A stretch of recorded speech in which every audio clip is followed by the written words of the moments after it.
우리는 지난 3월 19일 주일에 데살로니가 전서에 대해서 살펴보았습니다. 사도 바울은 데살로니가 교회에 보낸 첫 번째 편지에서 데살로니가 교회 성도님들의 믿음과 사랑과 소망에 대해서 칭찬하는 한편 일부 신자들의 잘못된 재림신앙에 대해서 경고하였습니다. 그런데 데살로니가 전서를 써보낸 후 얼마 안 되어서 바울은 데살로니가 교회로부터 교회 상태를 자세히 기록한 편지를 받았습니다. 그 편지에 의하면 데살로니가 교회는 전보다 심한 핍박을 받고 있었고 교회 내부의 신앙 문제도 더욱 악화된 상황에 놓여 있었습니다. 그리스도인들에 대한 박해가 더욱 심해짐에 따라서 교인들의 신앙은 실망하는 단계에 있었습니다. 그리고 그리스도의 재림에 임박했다는 핑계로 자신의 직무에 또 생업에 충실하는 사람들이 첫 번째 편지를 쓸 때보다 더욱 증가하고 있었다는 그런 소식을 들었습니다. 그래서 바울은 데살로니가 전서를 보낸 6개월 후에 데살로니가 교회 두 번째 보낸 편지를 통해서 미래에 다가올 하나님의 심판 때 주어질 상급과 형벌에 대해서 서술함으로써 교인들이 고난의 상황에서 더욱 인내할 것을 권면했습니다. 그리고 종말이 이미 임박했다는 그릇된 종말관을 반박하기 위해서 주의 재림 전에 반드시 있어야 될 중요한 사건들을 명백히 밝혔습니다. 다시 말하면 이런 일들이 발생하기 전에는 결코 주님의 재림이 없다고 하는 것입니다. 또 종말을 핑계로 일하기 싫어하는 사람들을 바로잡기 위해서 교회가 취해야 할 자세한 태도에 대해서도 상세한 교훈을 주었습니다. 데살로니가 후서는 그 내용에 있어서는 데살로니가 전서와 유사한 점이 많이 있습니다. 그러나 오조는 데살로니가 전서의 오조와 후서의 오조가 사뭇 다릅니다. 데살로니가 후서는 흔들리고 거짓된 가르침에 빠져있는 사람들을 향해서 직설적인 명령을 통해서 책망하는 표현을 담고 있기 때문입니다. 그래서 데살로니가 전서에 비하면 비교적 차가운 오조로 그렇게 기록하고 있습니다. 데살로니가 후서는 크게 세 부분으로 나누어집니다. 첫째는 하나님의 심판과 성도의 인내에 관해서 기록한 것입니다. 1장이 그 내용입니다. 둘째는 주님이 재림하시기 전에 나타날 징조를 말씀하고 있는데 우리가 방금 읽었던 2장이 바로 그 내용입니다. 셋째는 종말의 때에 성도들이 어떻게 살아야 하는가 하는 삶을 기록하고 있는데 3장이 그 내용입니다. 즉 데살로니가 후서의 중심 주제는 그리스도의 재림과 이를 대비한 성도들의 삶에 대해서 교훈하고 있는 것이 데살로니가 후서의 중심 내용이 되겠습니다. 특히 오늘 본문은 주님의 재림에 관한 바른 개념을 정립하도록 하는 말씀입니다. 먼저 1, 2절은 형제들아 우리가 너에게 구하는 것은 우리 주 예수 그리스도의 강림하심과 우리가 그 앞에 모임에 관하여 영어로나 또는 말로나 또는 우리에게 받았다는 편지로나 주의 날이 이르렀다고 해서 쉽게 마음이 흔들리거나 두려워하거나 하지 말아야 한다는 것이라고 말씀을 하고 있습니다. 즉 바울이 요청하는 것은 주님의 강림하심에 대하여서 왜곡된 가르침에 마음이 쉽게 흔들리거나 두려워하지 말라고 하는 것입니다. 그러면 바울은 왜 마음이 흔들리거나 두려워하지 말라고 하였을까요? 3절 상반절은 누가 어떻게 하여도 너희가 미혹되지 말라고 그 이유를 말씀했습니다. 그것은 주님의 재림에 잘못된 가르침을 전함으로써 사람들의 마음을 흔들어 놓거나 두려움에 떨게 만드는 자들이 있었다는 것입니다. 그 잘못된 가르침은 주님이 이미 재림하였거나 혹은 주님의 재림이 임박하였다는 것이었습니다. 역사적으로 주님의 재림을 곡해하여 성도들의 삶을 흔들어야 되는 일들은 어느 시대에나 항상 있었습니다. 스스로 하나님 위치에서 높은 자가 되려고 하거나 혹은 사람들을 속여서 무언가를 얻을 탐심으로 인해서 복음을 훼손하고 이용하려는 자들이 사탄의 종이 되어서 성도들의 삶을 흔들어 놓고 있는 것은 지금만 일어나는 것이 아니라 역사일에 계속 있었다고 하는 것이지요. 여러분은 30년 전인 1992년에 다미 선교회와 다베라 선교회 등 시한부 종말론자들이 10월 28일에 휴가한다고 하는 휴거설을 터뜨려서 사회에 큰 무리를 빚었던 사건을 지금도 아마 기억하고들 계실 것입니다. 그런데 지금도 신천지와 JMS 같은 이단들이 주님이 이미 재림하였거나 혹은 재림이 임박했다고 거짓으로 사람들을 미혹하여 무리를 빚고 있습니다. 데살로니가 교회에서 재림에 관한 거짓 가르침을 전한 자들은 그들이 그렇게 주장하는 근거를 크게 세 가지로 말했습니다. 첫째는 영으로 받았다는 겁니다. 다시 말하면 직통계시, 하나님께서 나에게 직접 계시를 주셨다고 하는 것이고, 둘째는 바울로부터 직접 들었다는 것이고, 셋째는 바울의 편지 내용이 그렇다는 것이었습니다. 사실 바울이 앞서 보낸 편지인 데살로니가 전서 5장 2절과 3절을 보면 주의 날이 밤에 도둑같이 이를 줄을 너희 자신이 자세히 알기 때문이라. 그들이 평안하다 안전하다 할 그때에 임신한 여자에게 해산의 고통이 이른 것과 같이 멸망에 갑자기 그들에게 이르러니 결코 피하지 못하리라는 내용이 있는데, 거짓 교사들은 이 말을 근거로 사람들을 미혹했다는 것입니다. 그러나 바울이 주님의 재림에 갑자기 임한다고 한 것은 주님께서 수개월 또는 수년 내에 재림하신다고 하는 뜻이 아니었습니다. 그것은 예상치 못한 순간에 주님께서 재림하신다는 의미였습니다. 그러므로 주님께서 이미 재림하셨다거나 재림에 임박하였다는 거짓 가르침 미혹되지 말고 마음이 흔들리지 말고 두려워하지 말라고 한 것이었습니다. 이어서 바울은 3절 하반절에서 먼저 배교하는 일이 있고 저 불법의 사람 곧 멸망의 아들이 나타나기 전에는 그 날이 이르지 아니하리라고 주님께서 재림하지 않으셨음을 확언하였습니다. 3절 하반절부터 12절까지 내용은 주님께서 재림하시기 전에 일어날 일에 관한 예언입니다. 다시 말하면 이러한 일들이 일어나기 전에는 결코 주님께서 재림하시지 않는다는 것입니다. 그렇다면 주님께서 재림하시기 전에 어떤 일들이 일어날까요? 3절 중반절은 먼저 배교하는 일이 있고라고 말씀을 합니다. 바울은 주님께서 재림하시지 않았다는 것을 입증하기 위해서 아직 일어나지 않은 두 가지 사실을 인용해서 증명했습니다. 그 중에서 먼저 배교에 대해서 언급했습니다. 즉 주님께서 재림하시기 전에 먼저 배교하는 일이 일어난다는 것입니다. 배교로 번역된 헬라어는 아포스타시아라고 하는 헬라어인데, 이 말은 하나님에 대해서 거역하는 것을 나타낼 때 사용하는 단어였습니다. 즉 배교는 하나님을 따랐던 사람들이 하나님을 떠나 하나님을 거역하는 일을 가리켜서 배교라고 한 것이었습니다. 이러한 바울의 진술은 그가 독단적으로 말한 것이 아니라 주님의 가르침에 근거한 것이었습니다.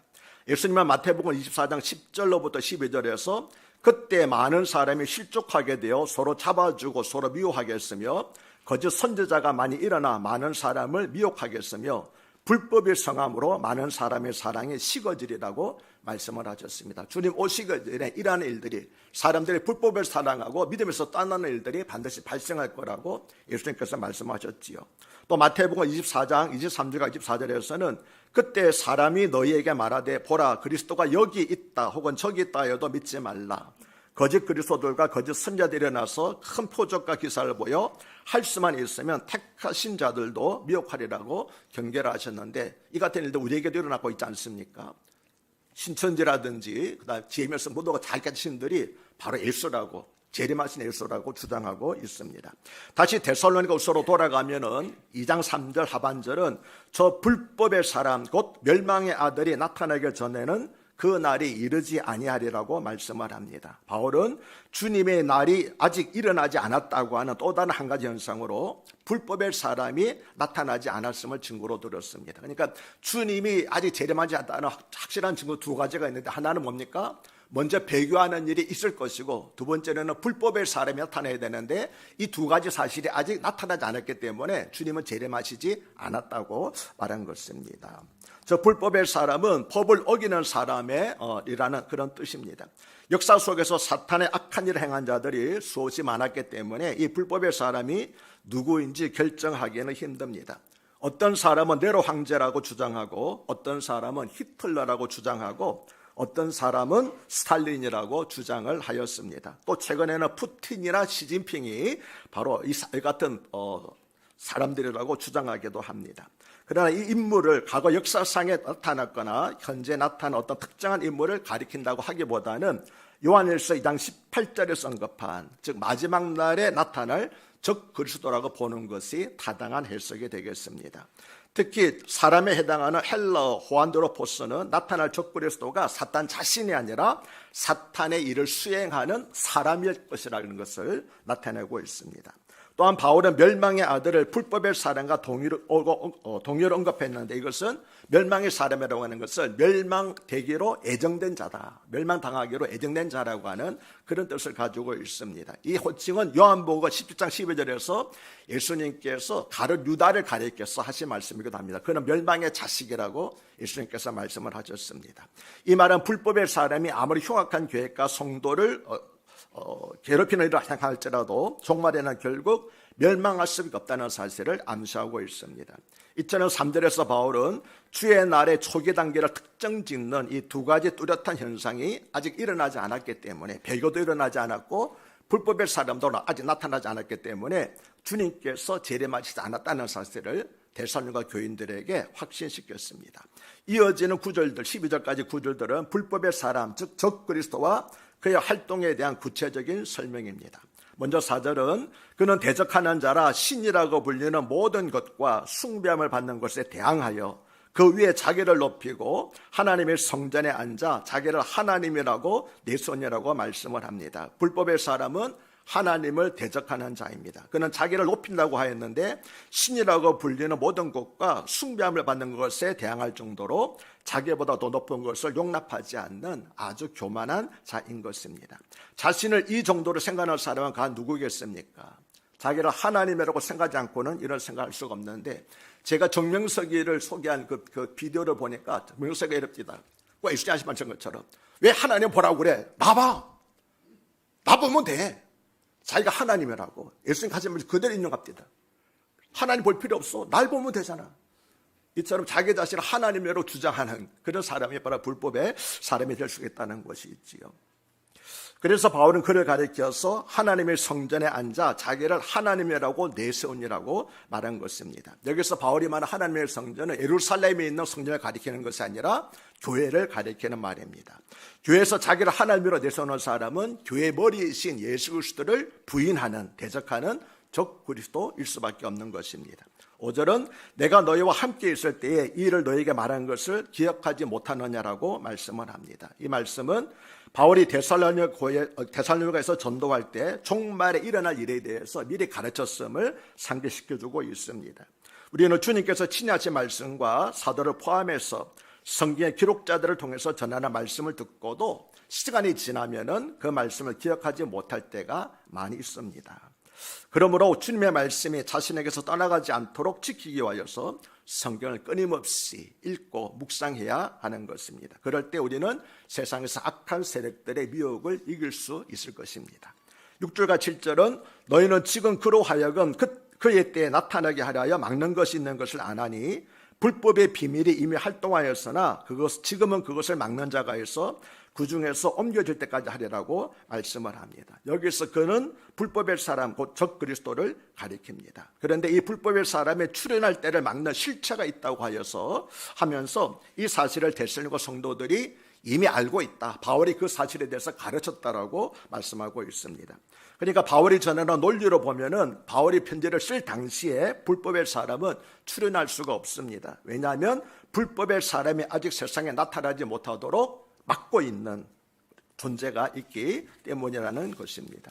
6절과 7절 다시 말하면 불법의 사람이 나타나지 못하도록 막는 것이 있다, 막는 존재가 있다고 하는 말씀은 성경의 난해구절 가운데서 해석하기 어려운 대표적인 난해구절 가운데서 하나입니다. 그래서 이 막는 것이 도대체 무엇인가, 불법의 사람, 적그리스도가 나타나지 못하도록 막고 있는 것이 누군가에 대해서 많은 주석가들이 해석을 했는데 보통 7가지 정도로 해석을 하고 있습니다. 첫째는 로마 제국과 황제, 둘째는 로마 정부의 법과 통치, 셋째는 유다 국가, 넷째는 바울 자신, 다섯째는 어떤 악마적인 힘, 여섯째는 복음, 일곱째는 하나님 또는 성령이라고 다양한 주장들이 있습니다. 그러나 대다수의 신학자들은 마지막 7번째 현에, 즉 하나님과 성령이 불법의 사람, 적그리스도가 나타나는 것을 지금 막고 있다라고 하는 해석에 동의하고 있습니다. 그 이유는 첫째, 데살로니가 교회 성도들은 전설을 보면은 그들은 성령을 의지함으로써 믿음을 지켰기 때문입니다. 둘째, 욥기를 보면은 사탄도 하나님의 허락 없이는 마음대로 활동 못하잖아요.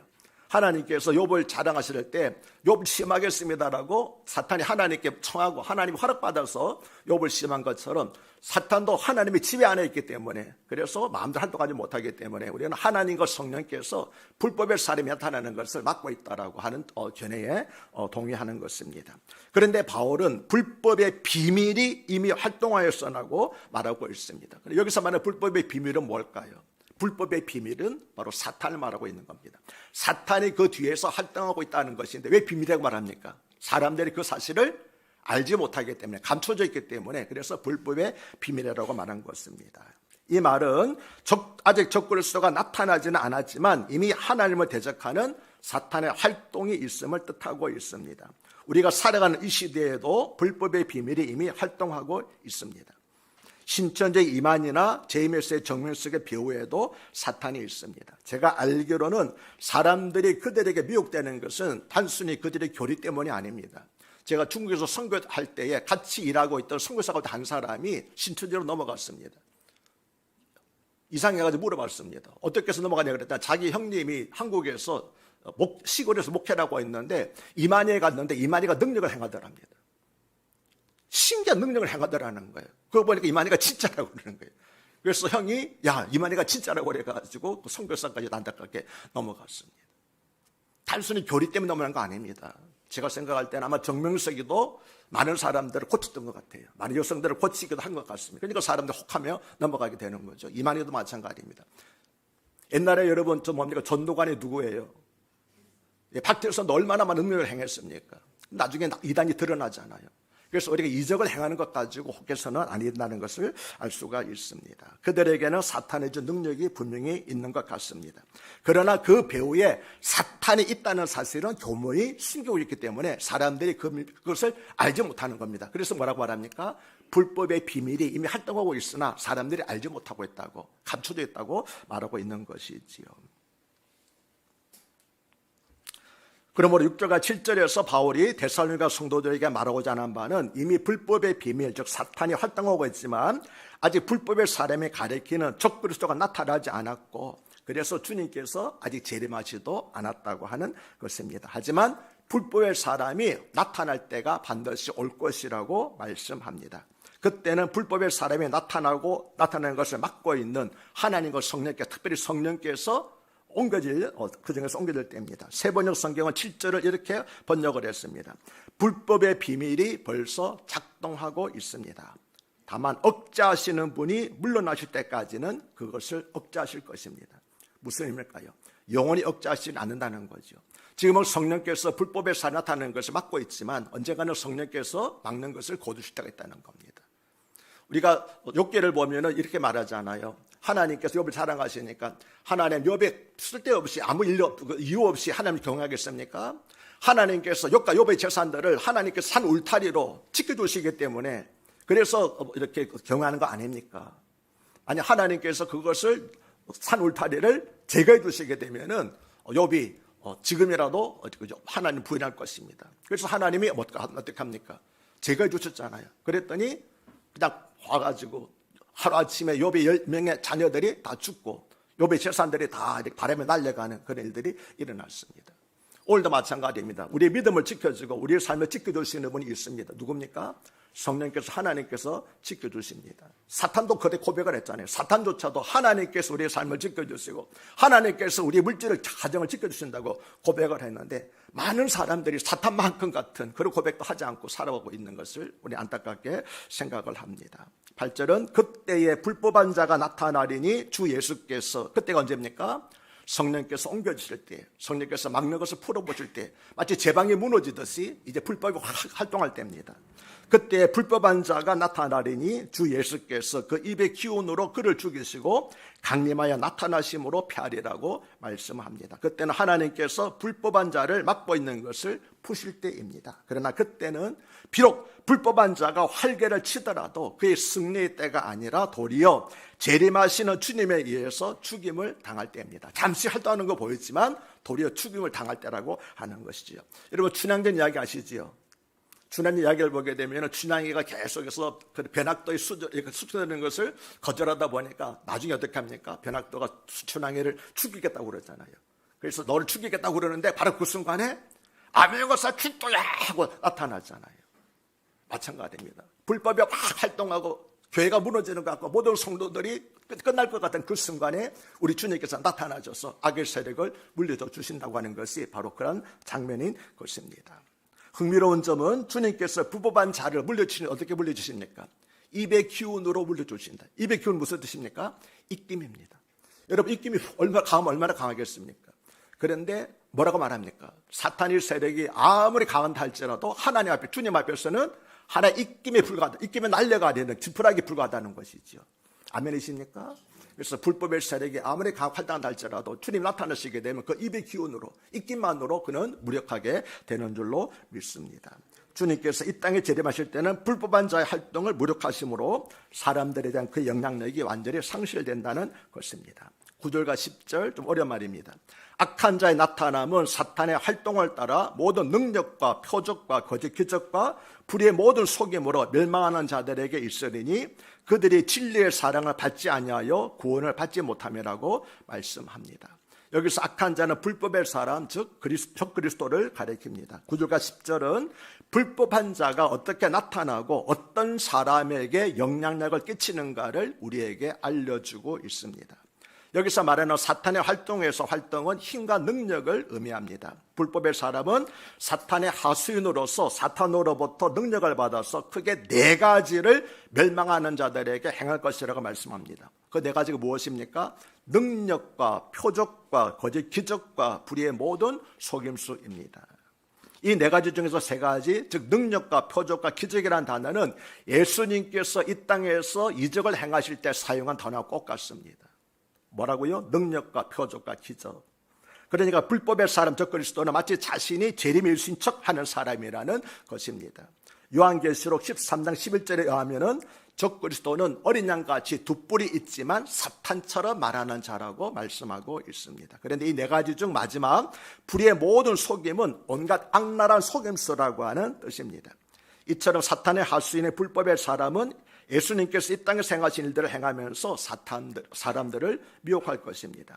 이에 대해 예수님께서는 마태복음 24장 24절에서 거짓 그리스도들과 거짓 선자들이 일어나 큰 표적과 기사를 보여 할 수만 있으면 택하신 자들도 미혹하리라고 말씀하심으로써 말세에 불법의 사람 위에도 사탄의 하수인이 되어 사람들을 미혹할 거짓 그리스도들과 적그리스도들과 거짓 선자들 활동이 있을 것을 경고하셨습니다. 이들은 사탄의 힘을 빌어서 능력과 기적과 놀라운 일들을 행하기도 합니다.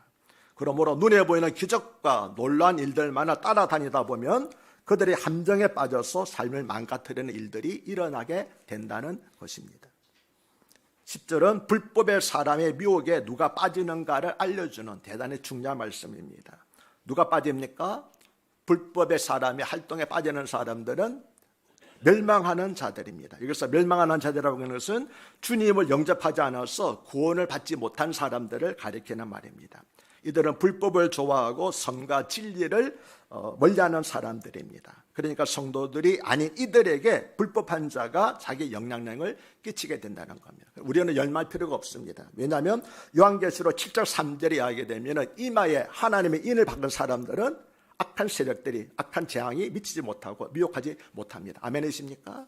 그래서 누가 이 불법의 사람이 누구에게 영향을 미친다고요? 멸망하기로 예정된 자들, 하나님을 믿지 않는 사람, 구원하지 못한 자들에게 영향을 끼치게 된다는 것이지요.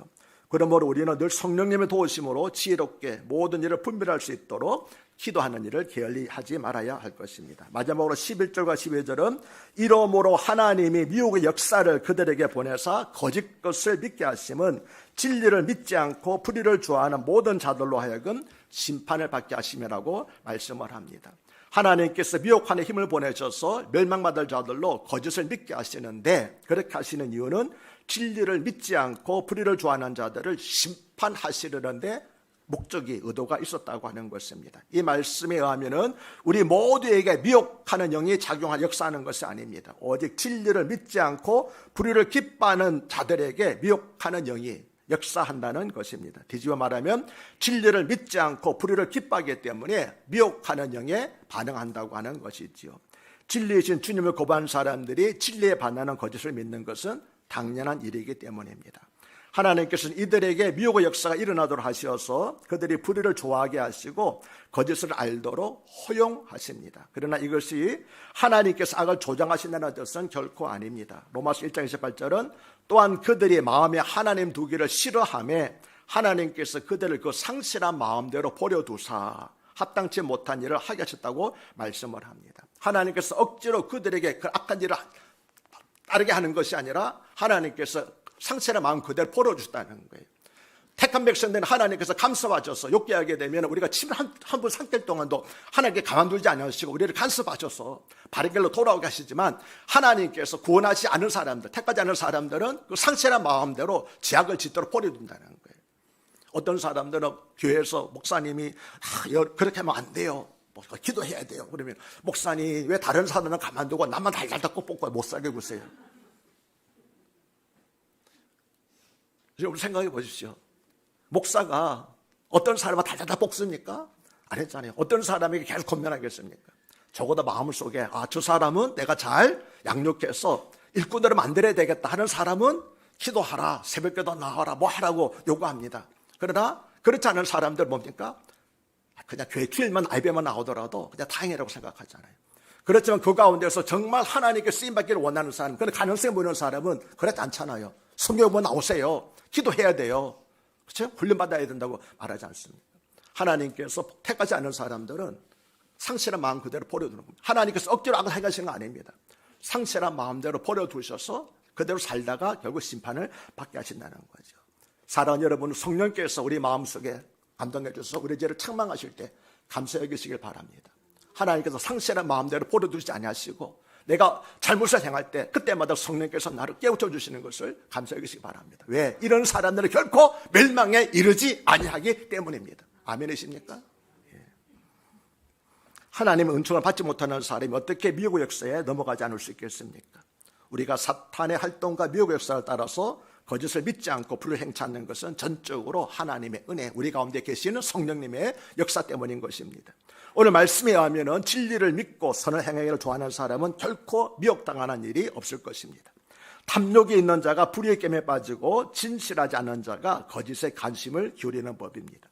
그럼 우리는 항상 예수 그리스도와 그분의 가르침에 머물러 있어야만 합니다.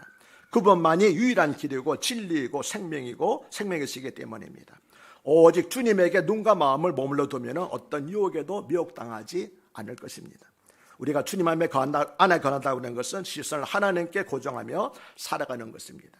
시선이 하나님께 고정되는 사람은 결코 미혹의 역사에 빠질 수가 없으며 거짓을 믿을 수 없고 불의를 행하지 않습니다. 설령 오늘 밤 주님께서 재림하신다 하실지라도 주님 안에 거하며 시선이 하나님께 고정되는 사람은 마음의 흔들림과 두려움이 없이 하나님께 허락해 주신 오늘의 삶의 영역에서 최선을 다하며 살아갈 수 있을 것입니다. 내일 이 세상에 마지막에 온다 할지라도 오늘 나는 한 그루의 사과나무를 심겠다고 했던 스피나도처럼 주님께서 언제 오든지 관계없이 나는 오늘 주어진 삶을 최선을 다하며 살 수 있는 그런 저와 여러분이 되시기를 주 이름으로 축복합니다. 하나님 아버지, 사탄의 능력을 힘입어 일어나는 하수인으로부터 저희를 보여주셔서 감사드립니다. 주님께서 다시 오실 그날까지 이 땅에 나타날 불법의 사람의 속임수에 미혹되지 않게 하시고 현재 불법의 비밀이 활동하는 가운데 그것에 미혹되지 않고 그들의 거짓된 가르침에 마음이 흔들리지 않고 두려워하지 않도록 늘 주님 안에 거하며 시선을 하나님께만 향하게 하여 주시옵소서. 예수님 이름으로 간곡히 기도드리옵나이다. 아멘. 감사합니다.